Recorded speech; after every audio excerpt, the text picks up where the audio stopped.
Hey Andrew, how's it going? I'm good. I'm good. I'm very well. Thank you, Joe. Awesome. Got my cup of coffee. Perfect. I just had a few of those too. Uh, nice. On today's Data Nerd Herd, we have Andrew Jones from Data Science Infinity. So for those who don't know who you are, do you want to give a quick intro?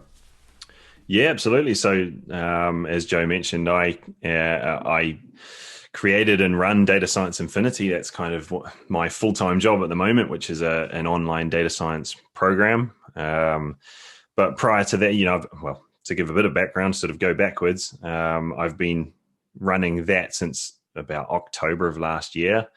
And then the remainder of 2020 prior to that was me creating all of the content that I needed to get that released in the first place.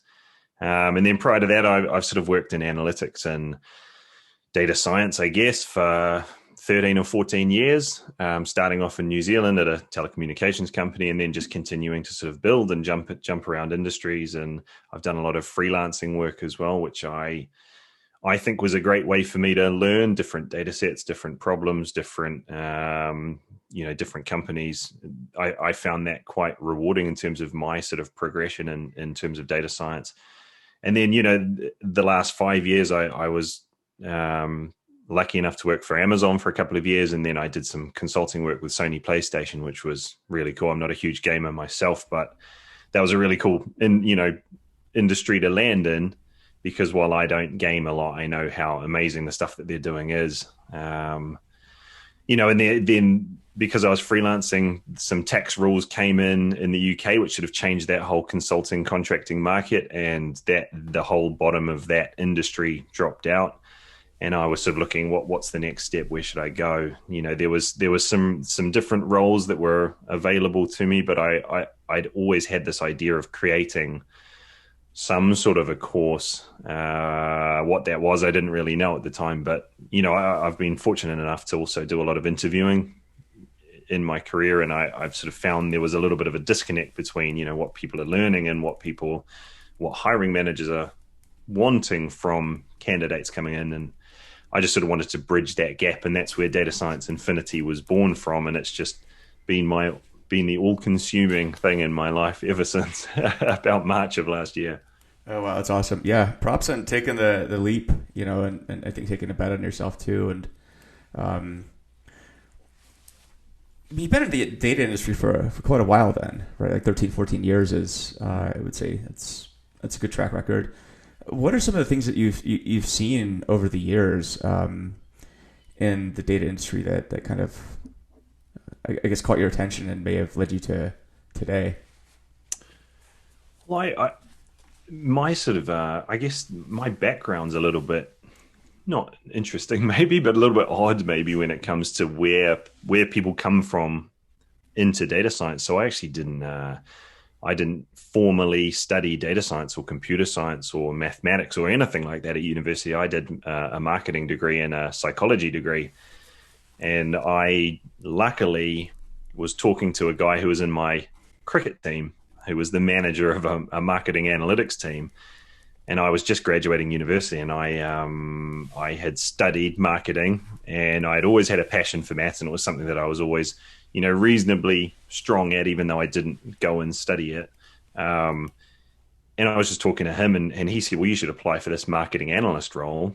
And I thought, well, I do need a job when I leave university. So I applied, and I fortunately got the role. And that was the first time that I'd seen anything like coding or machine learning or anything like that. And it just, to me, it just made sense in the fact that I got how it all worked. I mean, it drew me in. The idea that, I was learning to code in SAS and SQL at the start, and just seeing how you can manipulate data, and then draw insights out of data around what customers are doing. And then from a machine learning front, I remember first seeing a logistic regression model predicting which customers were going to churn, like these are the top 10% at-risk customers for churn, and then seeing the next month a huge proportion of those customers actually leave the business. That just seemed like voodoo magic to me at the time. I was so amazed at this, and this is probably stuff that people would have studied at university, but for me it was brand new. And that sort of stuff just blew me away, and I've tried to build on that ever since. But I mean, those sorts of, for me, those sorts of things were the basis. I was quite lucky that I was forced to learn from the ground up. I didn't sort of have the opportunity to jump into deep learning or whatever it was because I had no idea that sort of stuff existed. Um, which is one of the things, you do see from time to time a little bit at the moment. You see people maybe jumping ahead of the fundamentals and how to use the more basic machine learning algorithms or other concepts in a clever way that can actually solve a problem, in a way that you might be able to do with something more complex. But there's so many other considerations you need to make. So I was kind of, without trying, I was kind of forced into this world where I was starting at the bottom. And because I didn't, study data science or maths or anything like that, I was sort of forced to figure this stuff out myself from a real intuitive point of view. I didn't have that background of mathematical formulas and whatnot. So I for every mathematical formula I came across that I needed, I'd have to turn that into words, rather than Greek symbols. And for me, that's been quite a blessing in disguise, I feel, because it's forced me to build up what I think is a really useful skill in data science, which is the ability to, communicate things to non-technical stakeholders or management or whoever it may be. And it's something that's getting talked more and more about now, the sort of the soft skills and things like that, which is good to see because they are very important. I think those soft skills. So I think, seeing more emphasis on that's really good at the moment. But I guess, I was learning SAS, going back to your original question, I was learning things like SAS, and that sort of died away completely now, apart from in some industries, like I know in finance, it still exists a little bit, but now open source is king, isn't it? With R and Python and whatnot. So that's been a huge shift, I think. Now you could almost say data science and everything related to it is almost driven by everything being open source, which is a huge difference from when I started out. Yeah, it's changed a lot for sure. Yeah, the tooling's changed. I would say the approaches have changed. Learning has changed too. I think to your Yep. point, back in the day, there just weren't really a lot of. You didn't have towards data science back then. Yeah. Yeah. You didn't have a lot of the materials. Now I think I always say today seems like it's a golden age of the ability to learn. Data science. Back then it wasn't even called that. I don't think so. Yeah. Even like Stack Overflow. I mean, not that that's super new, but 10 years ago, I wouldn't have known about Stack Overflow, but now it's just every day you're at Stack Overflow finding some nugget of information to help you solve a problem that you have. I mean, that stuff blows my mind, how much free content or how much free sort of help is available to you just because of the internet in general. Yeah. I mean, but then, like I run an online course now, that's a whole new industry as well. And I can see that just continuing to grow as well. Mm-hmm. And with the pandemic coming in, I mean, that's probably pushed that even, into a higher gear as well, hasn't it? Yeah, it seems to. Yeah, I think the number of people I see making courses now, um, I would like to put some numbers to it, but it seems anecdotally it's a lot greater than it was even this time last year. Yeah. I think people just have a lot of free time on their hands, so they're making courses. Plus, Yeah.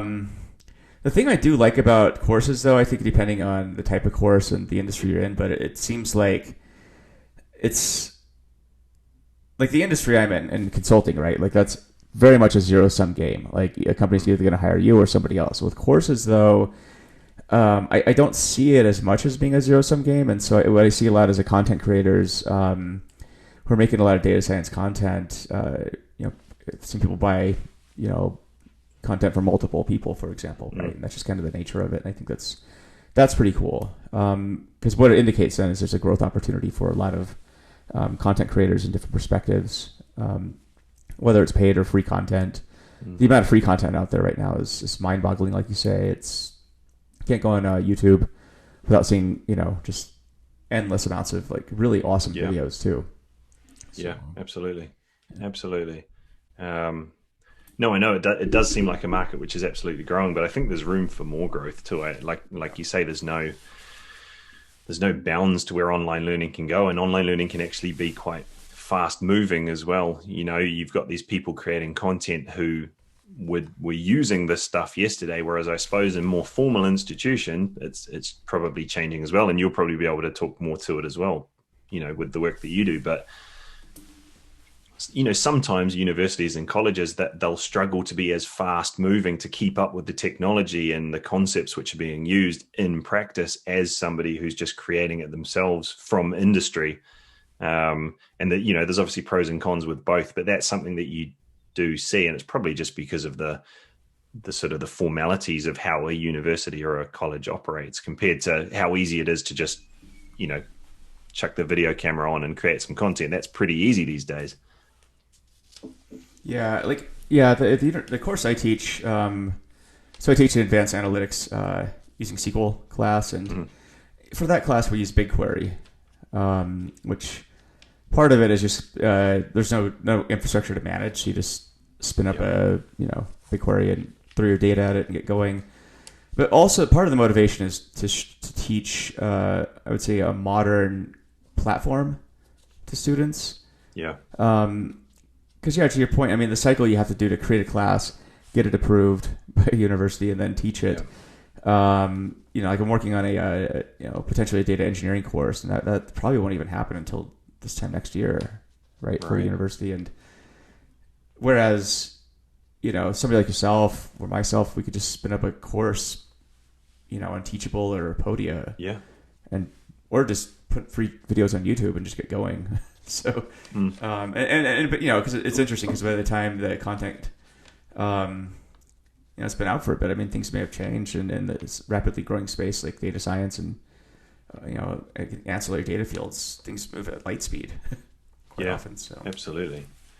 Yeah. And that was kind of my motivation behind, similar sort of sentiment to my motivation behind why I created Data Science Infinity.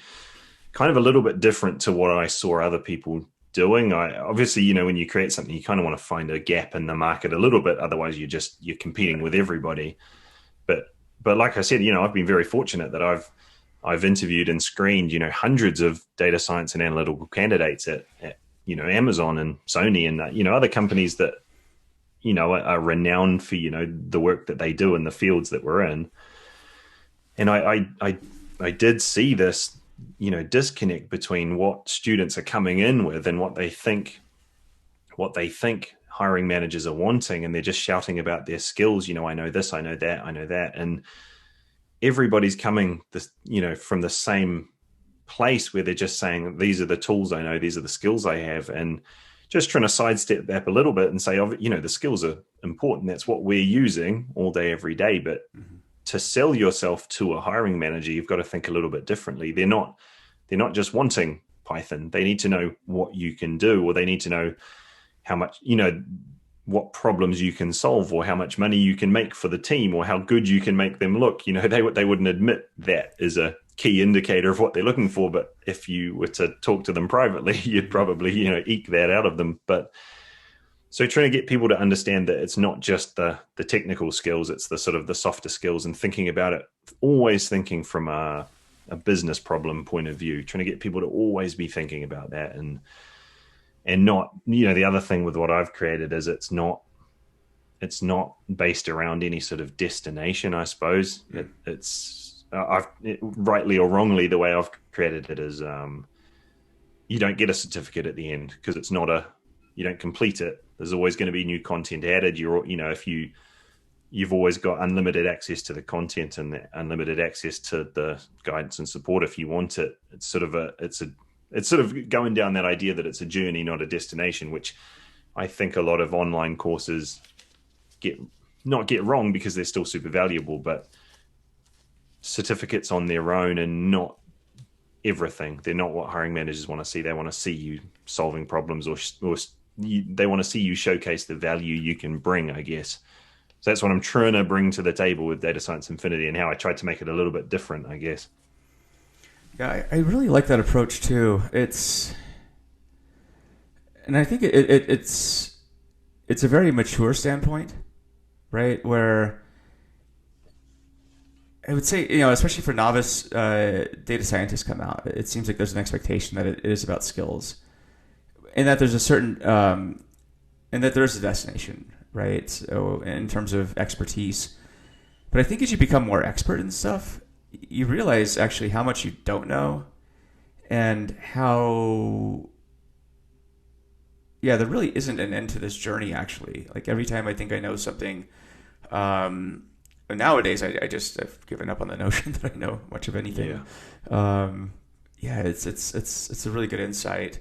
I mean, what are your thoughts on, I guess, a lot of the certifications out there, like especially the ones I see popular on LinkedIn and social media is like, Coursera. Like I completed this Coursera course, I got the cert, I got the data camp, I got, Udacity or whatever. Yeah, what are your thoughts on those? I have nothing against them at all. I guess the tricky thing about getting a certificate like that and then going to a hiring manager or a recruiter and trying to prove that is, that plus, you'll have other things apart from that. But if we were to just think about that certificate on its own, it shows that you bought a course or took a course, but it doesn't necessarily show you what you can do with it. Right. And that's a tricky thing because you might have gone through it and you might have learned so much valuable stuff in that course that you can go in and you go into company A and change the world for them. But it's hard with just that certificate to show that. And I think a lot of them do have this sort of fixed destination, like you learn this and you learn that, and that is good, and it's like learning skills is extremely valuable. It's hard to translate that into value. It's hard to sort of give that a currency, I guess. Whereas, a university, there is slightly more reliability from a hiring manager's point of view because they know that you've been tested on this and that, or that I guess a hiring manager still doesn't to some degree know what that degree from that university really means. They don't know how much you tried or how well you did, within reason. Nothing really tells a hiring manager how valuable you're going to be apart from you showing them value in front of them, showing them the way you think about a problem, the way that you can go off and research a problem and understand the pros and cons of different approaches. Because that's what you see a lot with a Kaggle problem, for example. Like I think Kaggle is incredible. The stuff that goes on there is amazing. But using a Kaggle problem on its own, again, doesn't have much weight. So you get the data, you clean the data, you put it in a certain type of model, and you get an accuracy score.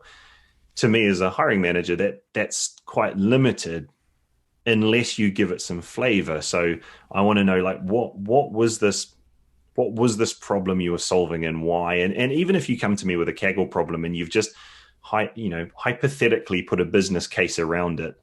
So even something as simple as the Titanic data set, right? Which is a really cool data set, but it's quite simple, and people have machine learninged it to death. But if you come to me with an accuracy score of 92%, that's fine, but it doesn't tell me anything. But if you turn that into a business case where it's a luxury shipping company looking to understand like what the risk is for a certain type of or a certain load of passengers if there is an accident, that would be quite useful. You can formulate a bit more context about it and show why you went down certain avenues, why you chose certain models, what that accuracy might mean. Can it help me predict next time I have a different mixture of passengers on the boat, what my risk is? And a lot of that can be done hypothetically, but it just shows somebody that you're looking to do more than just write some code and scikit-learn and hit run,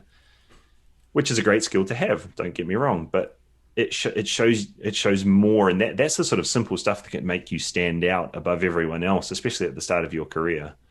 And that's going back to online certificates. Whenever I'm working with people in my course around optimizing their resumes or their CVs to get noticed, one thing I say is, for some people say don't include certificates on your resume.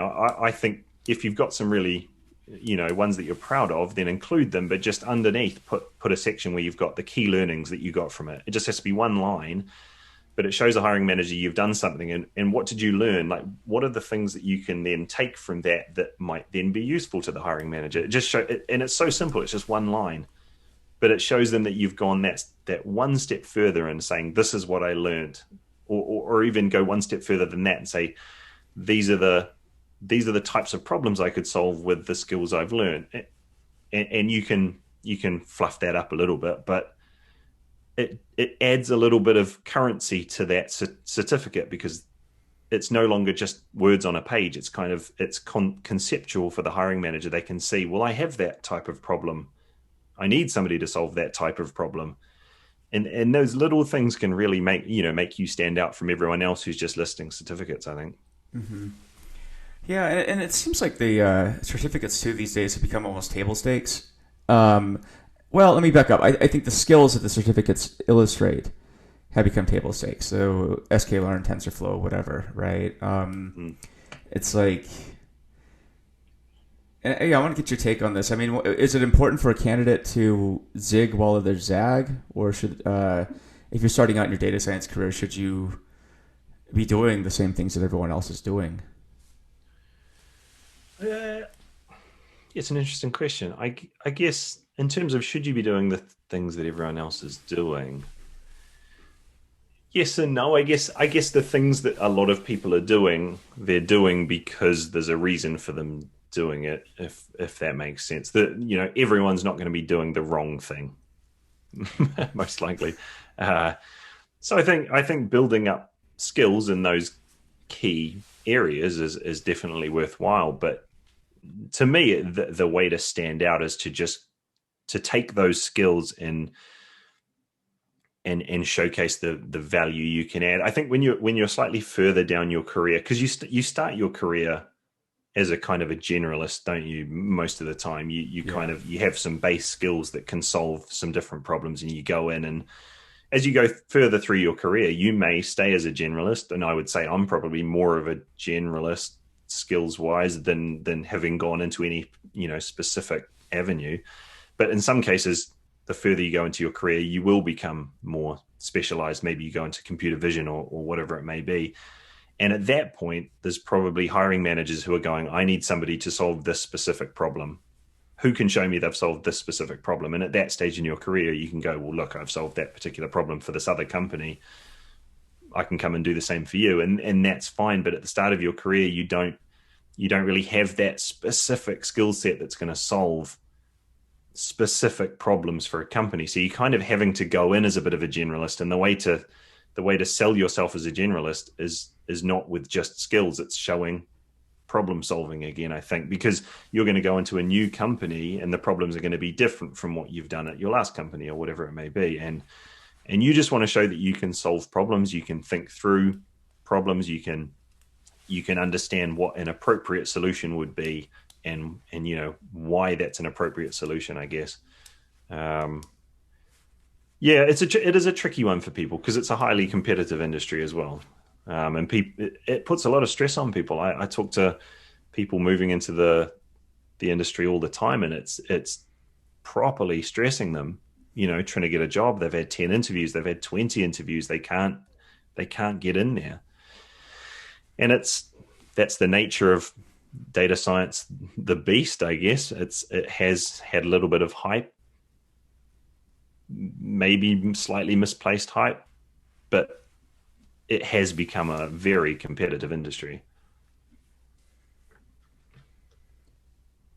Yeah, it's. I mean, I think it's remarkable how competitive it's become too.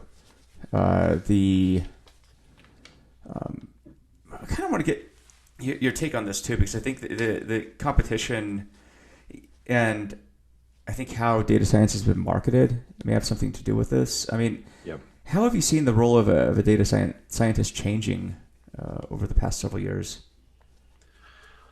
So I think my take on this, and people are probably going to have much different takes on it than me because I'm just, it's what I've seen. But I think the problem with data science in the last 3, 4, 5 years has been that it's not, I don't think there's been a problem with what data scientists are doing, or the skill set that a data scientist has. I think that's been.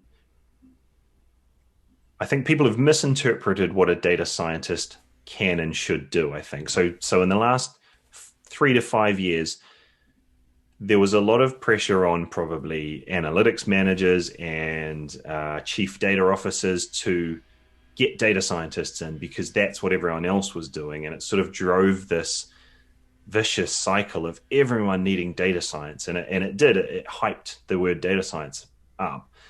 I think my view is that the problem has been that companies and people have thought that a data scientist can solve all of their data problems. And I don't think a data scientist, like, data science is quite a broad field. There's lots of different parts of data science, but there are the vast majority of what a data scientist does is they look at the data that's present, and they look for insights, and they look for ways to manipulate it, and they look for ways to use that to understand what customers are doing and what they might do in the future by predicting this, that, or the other.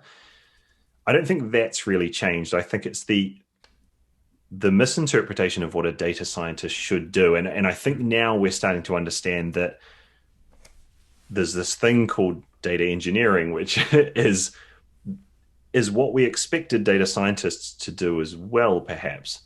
And we were disappointed when that was a bit of a struggle for most data scientists. There's plenty of data scientists, probably yourself included, Joe, who are very well versed in the sort of typical skills of both. But when you bring a data scientist on and they couldn't do the data engineering stuff as well as you thought, or the project fell over because there wasn't a person who could reliably do the data engineering type stuff, we sort of blamed data science as being not as useful as we thought it was. And I think the hype has sort of flattened a bit as people have understood that a little bit more. Because in my head, like if you had one data scientist in your business and that was all you had, and they maybe added, this is a bit of a funny example, I guess, if they added like 50 hypothetical value points to your business, that's 50 points for you. And if instead of a data scientist, you had a data engineer, and they on their own, without anybody else, would add 50 value points to your business, I think if you have a data engineer and a data scientist working together, I think what you're going to get is more than 50 plus 50. Right. I think you're going to start getting, you're going to get the cogs moving, and the data scientist is going to be working with what the data engineer has been able to sort of get them in terms of bringing the data in and manipulating it in the right way and putting it in the right place. And the data scientist can then go, well, this is what I need to be working with. This is where I want to be. And they'll be able to start cranking, because when you've just got the data scientist and a lot of their resource has been taken up with them struggling away with the skills that they're not so comfortable with, not saying that they shouldn't build those skills up and whatnot, but I don't expect one person, whether they're an engineer or a data scientist, to do everything. I think that's too much for anybody in a day job. The best teams or the best scenarios I've been in have been where there's a team of data scientists and there's a team of data engineers, and they work very closely, and there's an overlapping remit between them. Definitely, they understand what each other do, and they understand how they can help each other work best. But they are slightly different skill sets. And I think when you get the two working together, that's when you really start the wheels moving. That's my view, at least. Mm-hmm. What do you think, Joe? Because you'll have a unique take on this as well, I'm sure. Because from what I gather, you've got quite a skill set across both, perhaps. Yeah. I mean, my moniker is recovering data scientist. So, and I mainly focus on data engineering these days. But I think, when I'd say around like the early 2010s is when I started noticing the data science job title creeping up, and I know at the time it was definitely referred to somebody who was frankly I think really good at data machine learning, and maybe programming to some extent. Not so much analyst work though. I think at the time there was this kind of superiority complex with data scientists, against analysts. Like, yeah, you just analyze things. Like, you're not cool like us because we do, real man work like machine learning. Yeah. That changed, thankfully, because I think it's a very condescending attitude towards data professionals. So what have I noticed since then? Titles started getting lumped together a lot. So data scientists started becoming like anybody who touched data. And by anybody, I mean like pretty much anybody. Job titles and descriptions started encompassing like BI work. I think I even saw like a data entry clerk be called a data scientist. I'm not exaggerating. So yeah, it's interesting because the term itself, data science, I'm part of me is unsure what that means anymore. Because I did, to your point, also notice there was this, the old stat, like data scientists spend 80-90% of the time collecting and cleaning data and processing it and stuff. I'm like, they shouldn't be doing that work, honestly. And people took that as either like a badge of pride or more, I think, as an illustration of, this is what's kind of hamstringing data science right now. But then it ends up becoming data engineering and splitting off into its own field. So thankfully that's been happening. And I personally got into data engineering just because I noticed that all the challenges around, especially doing production machine learning, had nothing to do with the algorithms piece. That was by far the easiest part, actually. It was all the tooling that was required before and after the data lands in to get trained and tested and so forth. So that informed my personal experience. But seeing this play out across the board now, I do notice that it seems like there's consolidation of roles, especially at more, data mature companies. I still see some very interesting job titles at companies that are still trying to figure out how they're going to use data. So they'll hire a bunch of data scientists, and they'll end up sometimes being productive and sometimes not, but it depends on if they're set up to succeed or not.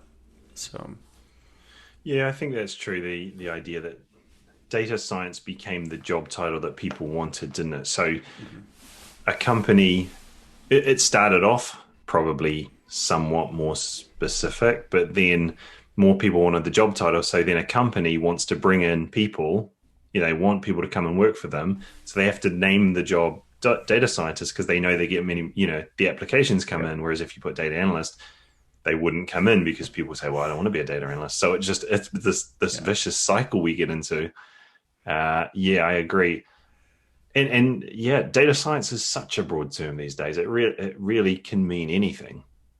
But I don't know what the solution to that is, to be honest. I personally don't have a major problem with the word data science. It kind of tells mostly what people do. To me, most of the work that I've done whenever I've had a data scientist title has been a mixture of machine learning and, I guess, data analysis, like finding, bringing out insights in the data and helping the business, make decisions faster or make the right decisions, which I think is a huge, I guess that's maybe a data analyst type role, but I still see a lot of that in data science. I don't see a data scientist not having to have data engineering skills, but I also don't think that they necessarily have to. It's a messy one, but I don't know what the solution is to that problem, and I don't know if we need a solution or not. But yeah, I go back and forth on this too. Like, on one hand, I think that maybe there's going to be sort of more explicit job titles at some point. I'm just not sure what those are, right? And it's hard to, and it's also hard to fight the temptation just to use an overarching term.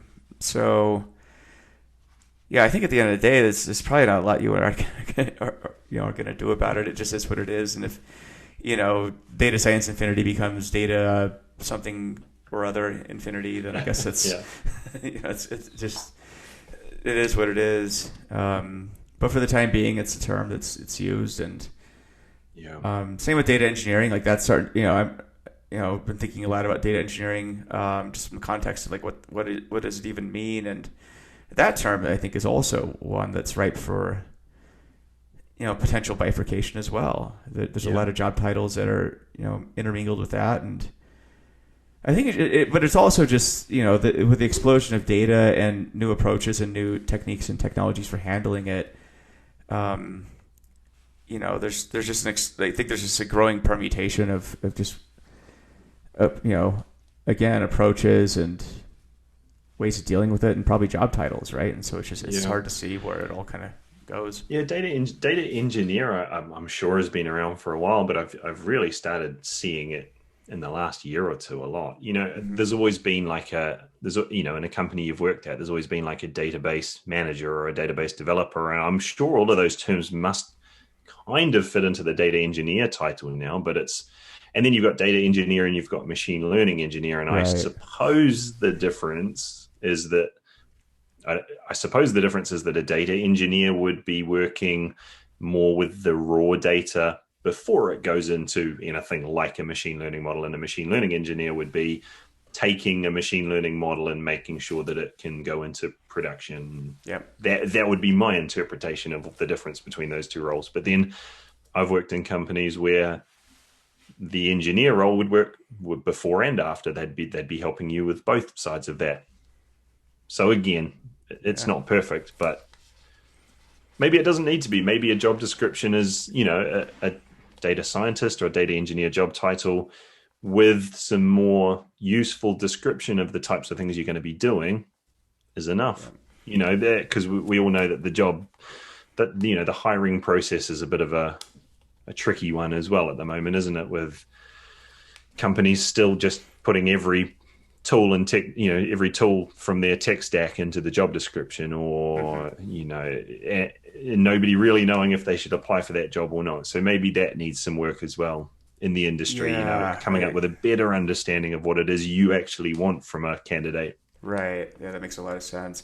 What? Yeah, I want to get your take on this. Like, what's your advice for candidates who are applying to, uh, a job description where the job description just has like every conceivable um, technology skill set in that description? Yeah. To me, it can be a bit of a red flag, I suppose, if a company truly doesn't know how to describe the job better than that, then that could be a problem. You're going to go into the company and they're going to not know exactly what they want from you, or you're going to go in and you're not going to potentially be the right fit, and you're not going to enjoy it, and therefore you're not going to do the things that you're strongest at or that you're passionate about, and then you end up leaving, and that's bad. Bad for you, bad for the company in terms of a waste of time. So high level, I would say my advice would be, if it's a really jumbled job description where it just makes no sense in terms of, or you don't get a flavor around what it is that you're going to be doing, I would maybe avoid that a little bit more for ones that are slightly more clear about where they're going on their data journey, what types of projects are they going to be working on, what type of candidate are they looking for. And because then you know that that's not a waste of your time. Essentially, you know that you're a pretty good fit for it. Based on that, you can go confidently into the application phase, knowing that you've probably got some good value to add, and you should hopefully be able to sync with the types of interview questions that they're going to ask you. Whereas going into, applying for a lot of jobs with a jumbled job description might mean that, to no fault of your own, you're going to get rejected from a lot of jobs because they're going to look at your CV or resume and say, well, that doesn't fit the job description. But it's like, well, how would I have known? I do think that's something that hopefully will get better in the industry. I mean, my sort of advice to companies would be, instead of just listing tools and techniques, I think the best way to do it for a sort of a larger company, for example, would be get the hiring manager. So get three people, get the hiring manager, get maybe a senior data scientist from the team, if there is one, somebody who knows the workings of the team, and then get somebody from maybe HR who's closer to the actual hiring process itself. Get the three of you in a room and sit down and discuss what is a day in the life, or what is a week in the life of a data scientist in your team. What does that What does that look like? What are the types of things we need to be doing? Or you know that there's this big project coming up, which is why we need to get some extra resource on. What are the types of skills? What are the fundamental skill sets that we need to achieve that, over the next 6 months or the next 12 months? And write the job description based on that. And there'll be times when you don't have to, you can't give away all the information, because you can't just say to your competitors, these are the projects we're going to be working on. But, to some degree, talk about the fundamental core competencies that you need from a candidate. Because then when you go out, you're going to get a whole lot of relevant CVs and resumes coming in. You're not going to waste your time and waste your money with recruitment agents, because you're casting the net so wide. Mm-hmm. And then you're going to get candidates coming in, all of which are a pretty good match, and then you're going to be able to choose from 10 amazing candidates. And then the other good thing about doing that is that you can then sync the interview questions that you want to ask to assess those things really closely with what you've just described. You don't have to go to LeetCode and give a data analyst a software engineering question to do on the whiteboard when that has no relevance to the role, which you hear about. Uh-huh. I hope it's not happening too often, but you do hear horror stories of extremely specific machine learning questions being asked to somebody where there was not really going to be a whole lot of that in the role. That whether candidate A gets that right and candidate B doesn't, probably doesn't have any correlation with how well they're going to do in the actual role, because you've not described the things that they're actually going to be doing, or the types of value you need from them over the next X months. I'd like to see more of that, in the industry. Yeah, same. You got any good advice on how to make a data science portfolio? So I think a big myth that people often believe is that a portfolio needs to be made up of machine learning projects. And I think machine learning is a big part of data science. We all know that. But so machine learning has its place. But I think if you have a bit of a varied portfolio. So if you found some code which optimizes the way you run something, almost write it like a short informative article and have that in your portfolio. I think that can be just as interesting for a hiring manager, seeing that you're thinking about things that aren't just machine learning. Think outside the box a little bit with what you have in there. I mean, it's nice to have a bit of a variation and some data manipulation and some data visualization and some machine learning. But don't just think that the other thing would be, don't think that it needs to be super complex. Or using some mammoth data set just to show that you can do complex things. The reality is, it's not perfect. It's not a perfect world, the hiring process, but a recruiter, they've realistically, for a data science job, they've probably got hundreds of resumes or portfolios to try and look through. A hiring manager has their whole day-to-day job to do. The reality is, they're not going to spend a whole lot of time looking through your portfolio in detail. If they are, make that as easy as possible for them. So don't think that it's all about complexity. Make it really clear what it is you're doing, what type of problem are you trying to solve, and then also make sure that you show why what you did was impactful. So the results of what you did, over and above just an accuracy score, for example, like I said before. And then even something as simple at the top of, if you have your portfolio on GitHub, for example, in the README file, or at the very top, wherever you've got it, put a nice overview of everything you've done. So introduce the problem you're looking to solve, give a bit of a high level overview of what it was you did. So if it was a machine learning one, what was the algorithm you chose, and then also include the results. So anybody that's looking through it, because they do have a limited amount of time, you've just made their life so easy, and they can go in and see this is the type of thing you're solving. If they think that's really interesting, then they can go into the details and see the work you've done, but don't make them work for it. Don't put screeds of undocumented code, because a hiring manager, he's not going to want to go into your code and go, all right, I'm going to put half a day aside to figure out what you've done. You might have done the most incredible thing that was going to change the world.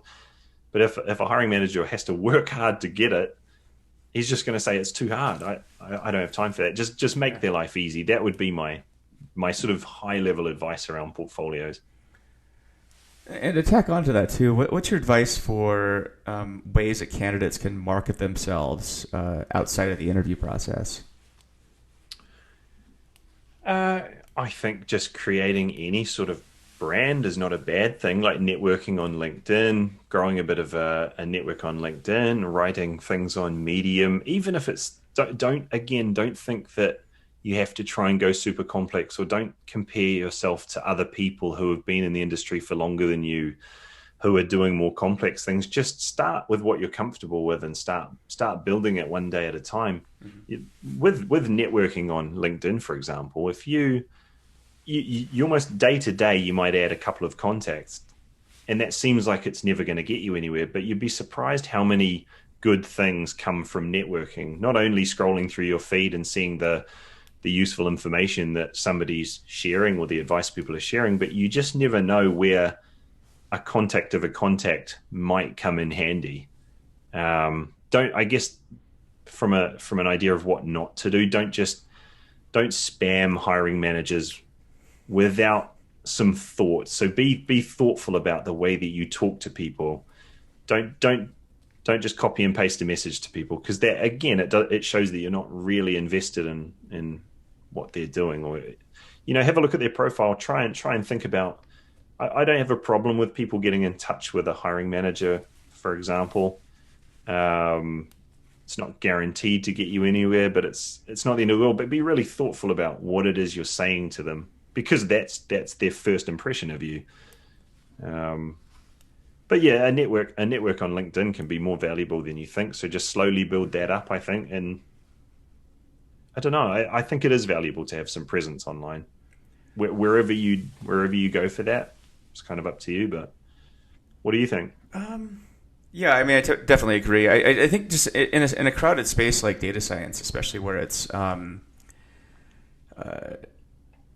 again, there's just a lot of table stakes at this point, right? Like it's sort of assumed that you're going to know machine learning. It's sort of assumed you're going to know X, Y, and Z technologies and approaches and algorithms and so forth, right? So the technical stuff is out of the way. Like I think that's those benchmarks for the most part are there. Now your ability to communicate, that's something I think you hit on earlier too, where can you clearly communicate business problems, communicate what you're trying to do, your intentions and stuff. And that's where I think good marketing, especially social media, could be invaluable, especially if you could make videos, blog posts that show that you're articulate, and able to diagnose problems in a very explainable manner. Like that I don't think that the people I've seen who do this, they end up getting hired, right?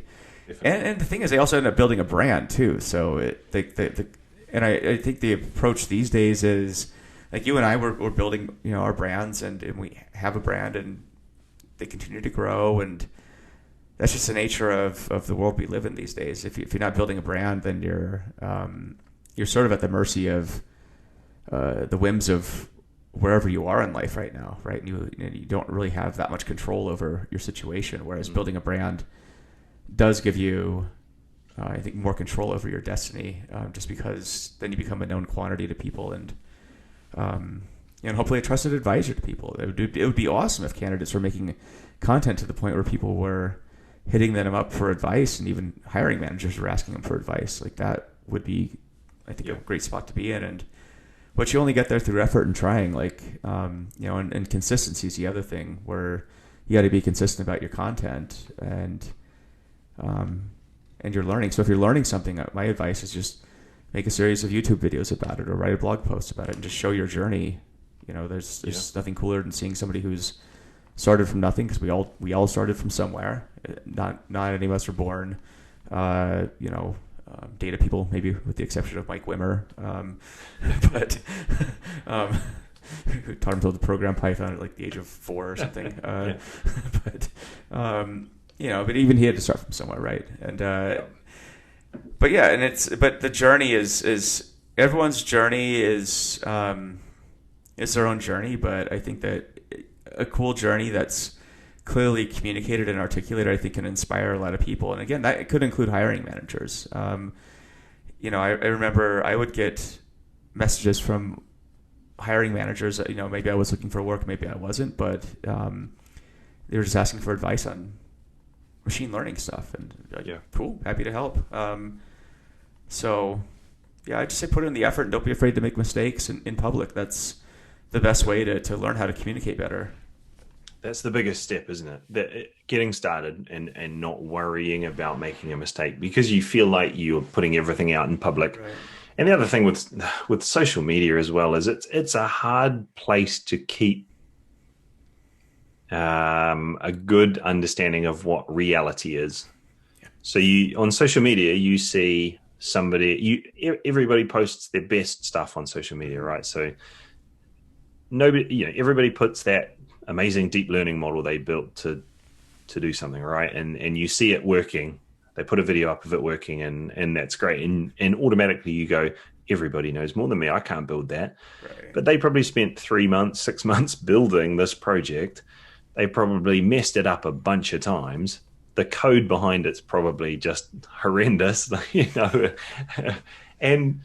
But you don't see any of that stuff, right? You don't see anything apart from the shiny end object which they've created, and automatically you start comparing yourself to them because all you see on social media is the best of everybody else. Right. You don't see the flaws, whereas with you're comparing yourself to them, but you see your own flaws. So you're not making a fair comparison, and I think that's a much broader problem for our children growing up today in a social media world, right. Navigating that. In days gone by, you'd see everybody else's flaws, and you'd see your flaws, and you'd see their successes and your successes, and it's kind of an even playing field. With social media, it seems much more a problem on Instagram for models than it does for data science on LinkedIn, but it's the same concept where you only see the good stuff from other people and you compare that to everything about yourself, and it's a mismatch of comparison. So like I always say, look to other people for inspiration, but not for comparison, because you can't make a fair comparison on social media. Yeah, and the other thing is too, as a hiring manager, like I expect that certain aspects of projects, there's going to be failures.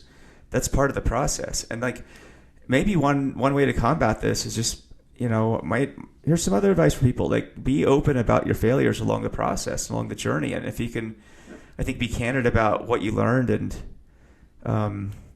sort of do a postmortem of how you got into this pickle with whatever you're trying to learn, and,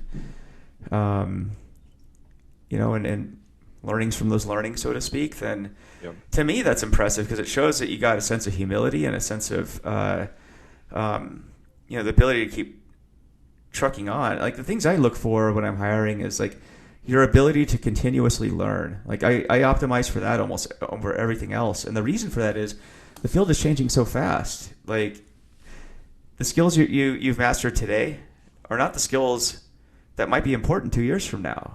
Technology has a way of recycling itself every couple of years, but the things that won't go away is your ability to continuously learn both from successes and failures and pick up new material.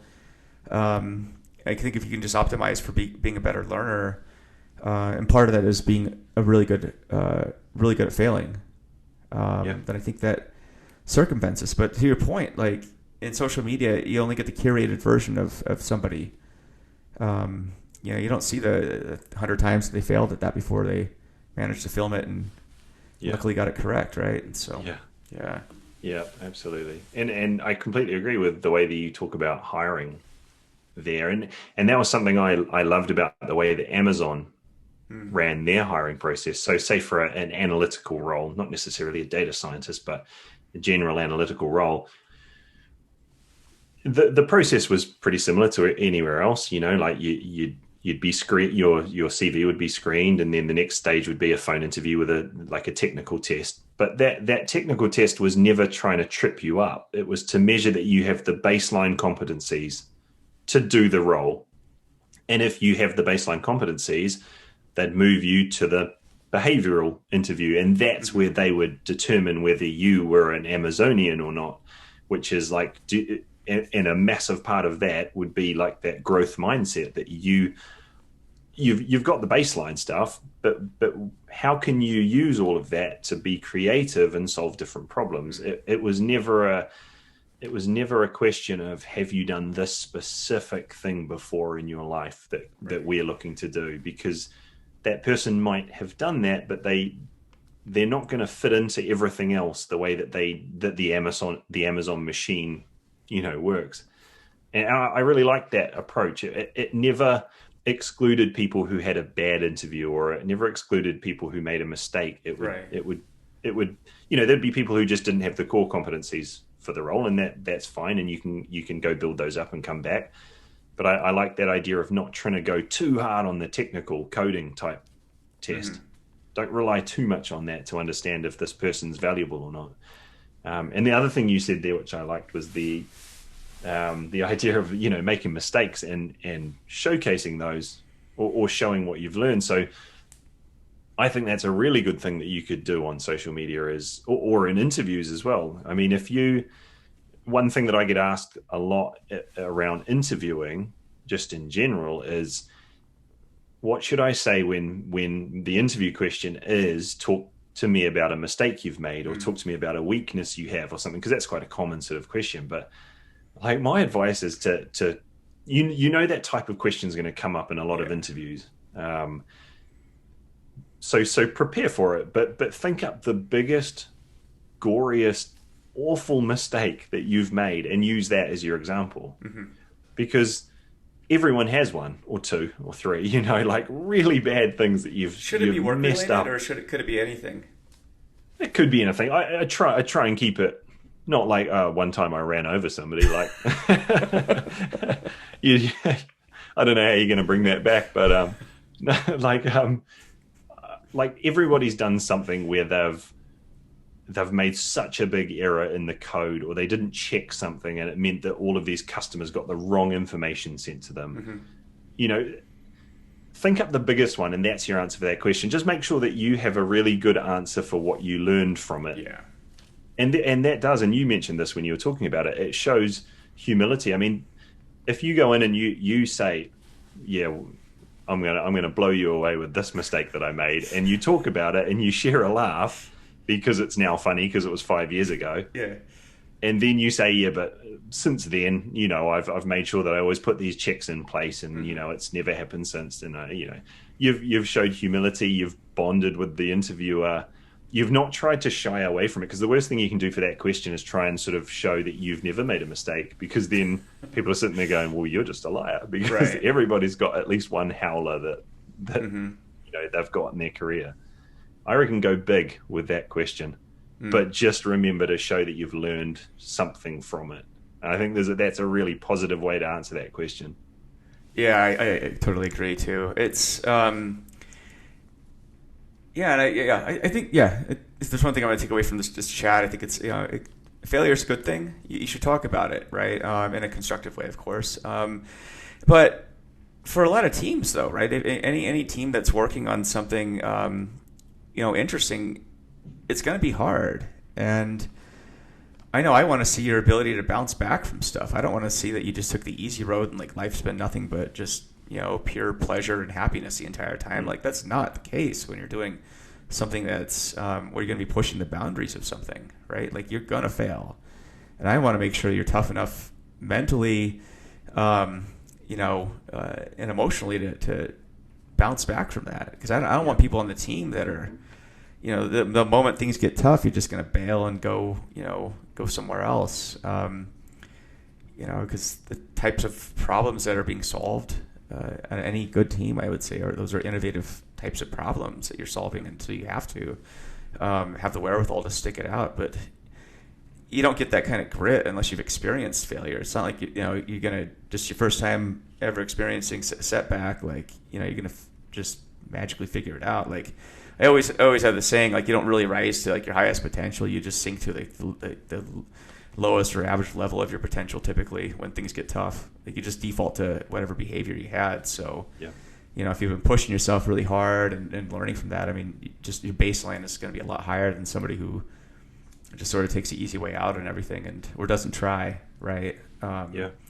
So, but that's, I would say that's a skill for, especially if you're a new data scientist. I mean, here's the deal too. Like you're going through, if you're going through the interview process at a lot of companies, I mean, that's got to be mentally taxing too. You're experiencing failure right now, actually.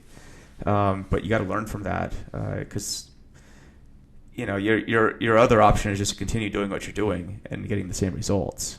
So yeah, and Harpreet, Harpreet, don't you? I mean, he put a post out a couple of weeks ago, and one of the points was the best people that are coming into data science, or the ones that are most likely to succeed. One of his points was that he called it anti-fragile. Yeah, as exactly what you said. They'll understand that there will be knockbacks, there will be setbacks, there will be rejections, and you've just got to learn from them. You've got to, if you let that knock you back once. I mean, that's something that everybody has.